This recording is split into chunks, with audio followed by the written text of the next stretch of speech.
Hey guys, Vince Luca here with another video for Borderlands 3. Actually, I don't know why I'm saying another video. It's probably my first video. Anyways, I just wanted to give you some tips and tricks that I've learned while playing this game and things that I think could help new players and maybe even veterans. So here we go. The first thing you want to do is try every character.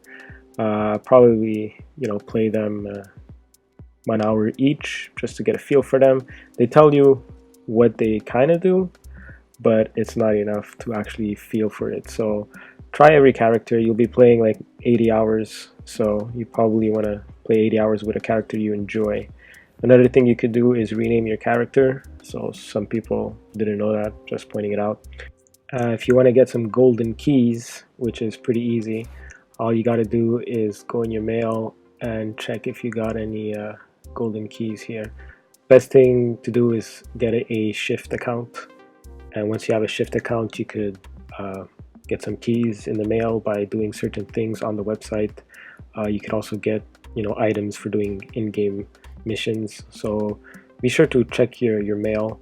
If it says shift, it's because you're logged in and you did some stuff on the website, so they'll send you some keys and stuff like that. Like here, I got 3 keys for probably doing some kind of survey on their website. So go check out Shift. The golden keys are used for the chest that's on your sanctuary ship. So yeah, keep an eye on your mail. Always go check it. Every time I log in, I go see, because sometimes you get stuff like golden keys. Like I got here, I got another 3 golden keys. All the Shift emails that I get, and sometimes I get items. Another thing that's super important, you see that person there? He's kind of close, but I want to widen my view here, my field of view, so I could see more peripheral vision, so left and right, I could see more. But the thing is that it makes that person in the middle really far, so it's kind of hard to aim with pistols if you put your field of view too much. So I found a sweet spot like right in the middle of the default and the maximum, so you get a good peripheral view, but the person in the middle, the enemy you're trying to shoot at in the middle, is going to be closer to you, so that helps out. Another super important thing is elements. Know your elements. So shock is good against shield. You got different guns that do different element damage, so like fire against flesh. If you're fighting against robots, you want to use corrosion, so it does more damage, a lot more damage. So try to equip weapons that have these, and then like press down on your D-pad, it's going to change to like fire or corrosion here, so you can see that changing. Make sure you're on the right one. So a lot of guns have secondary abilities, so make sure to use those. When you finish a mission, and like let's say you dropped some items that you didn't see or you didn't pick up, you could go in this loot box here and find these things. These are things that were dropped and I never picked up, so that's pretty cool. It's at the beginning of the sanctuary. Right now it's empty, but every time you come back to sanctuary, look at it. There might be stuff in there. Another thing is go to Marcus when you first start playing and upgrade your backpack. You want to carry a lot of stuff. You'll be finding a lot of loot, and the more you carry, the more money you make. So it costs 3,000 to upgrade it once. The more you upgrade, the more expensive it's going to become, but it's worth it, because you want to pick up a lot of stuff. The more you pick up, the more you could sell, the more money you'll make, and then you could buy all of these upgrades. Another thing, on the left side of the Marcus store, there's a stairway that goes down to his shooting range. This is a really cool place to try out weapons. Sometimes on paper, a weapon's gonna look really cool, but when you go try it out, it sucks, or it doesn't do as much as you thought it would. Like this one's charging, to shoot. It does a lot of damage, but it takes forever to shoot. It only has limited amount of bullets, so you go test it on the shooting range. Another thing is going to Moxie and tipping this jar here. Eventually, if you tip enough money, she will give you stuff, I think special guns and stuff like that. Another thing I want to mention is these slot machines here. They take money. But this one here, this purple one, actually takes iridium, so be careful. I spent a lot on that machine by accident. Iridium is good to come to this guy and buy vanity items, things like skins and character skins and decoration for your room. But this vending machine is also where you could buy some really cool weapons for iridium, so try to save your iridium. Don't waste it on the slot machine like I did. To change a weapon skin, all you gotta do is inspect your gun and then press the square. That's a PS4, I don't know what button it's gonna be on for other consoles, but that's how you change your skin. It took me a while to actually figure it out, but you gotta inspect your weapon and then change your skin from there. Another cool interesting thing is fast traveling. You can fast travel from anywhere now in Borderlands 3, which is cool, but a lot of people don't know when they first start playing that you could fast travel back to home base, sell whatever you want to sell or whatever, and then fast travel back to your vehicle. So your vehicle is technically a moving fast travel point, and it's instant. Like as soon as you click on it, back in your vehicle. So hopefully that's a pretty good tip. Another thing you could do is decorate your room by clicking on the hooks and changing decorations that you might have found in the Outlands, or maybe you bought them with Iridium. So just use the hooks to decorate your room. Another thing is if you're up on your gun seat, you could zoom, which is really useful. Even if you're playing single player, if you're in your vehicle, you could just go back into the gunner seat and start zooming to shoot.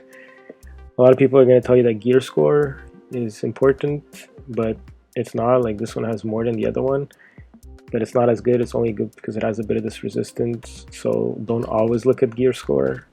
Another thing you want to do is find these Typhon de Leon recorders. I guess there's 3 in each map. If you find all 3, you're gonna get a loot box full of really cool guns. Another thing is when you find these purple vehicles parked, if you bring them back to your garage, they'll unlock things. For example, I brought this one back and it unlocked some armor on my vehicle. So if you find those, bring them back to the garage. For the environment, like here there's water. You could hit cans and they're gonna go towards enemies, and if you shoot them, they're gonna like freeze the floor, and then if you go on the floor, if the enemies go on the floor, they'll freeze. So try to use the environment. This is more for later game, but the environment could really help you kill hard bad guys.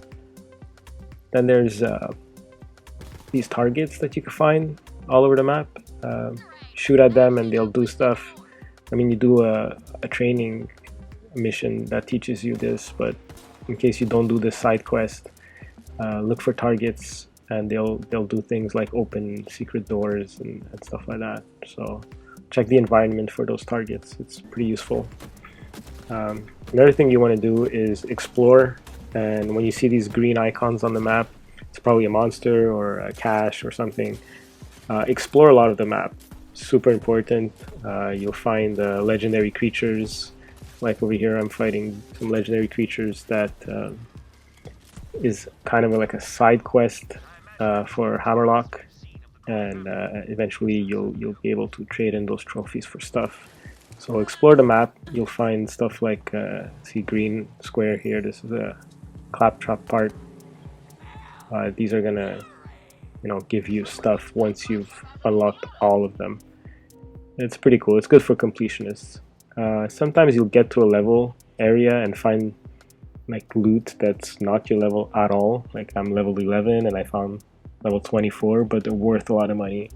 So even though they're white or green, just pick them up and sell them. You'll make a lot of money off that. We're back at this. See, now I got 3 here, right? Let's see what this gives us. It's gonna unlock a square on our map. You'll see a green square here. If you go on it, it's gonna be written Typhon case. So you could go there and open the case. This is the loot. See what it looks like. This is what I mean about exploring. Explore as much as you can of a map and try to get all those green stuff.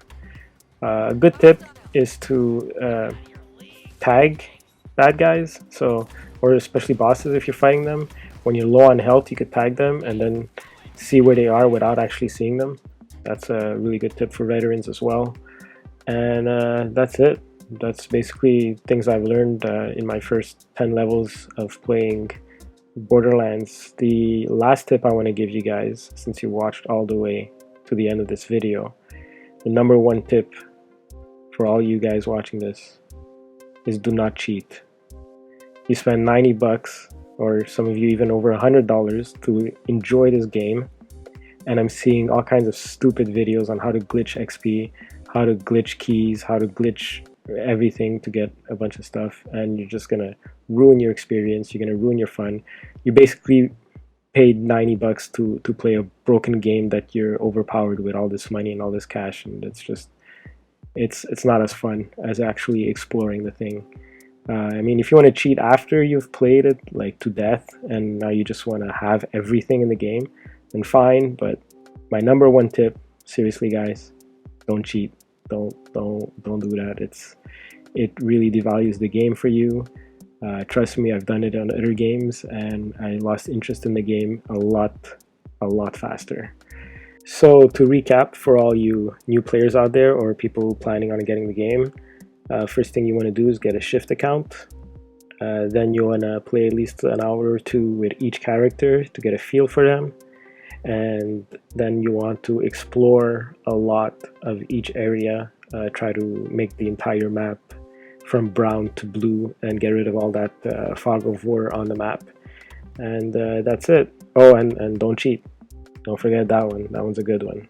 Thanks for watching, and I hope you subscribe and like the video. If you think my stuff was informative, also share it on your social media. I'm just trying to grow my channel here. So thanks a lot, and see you next time.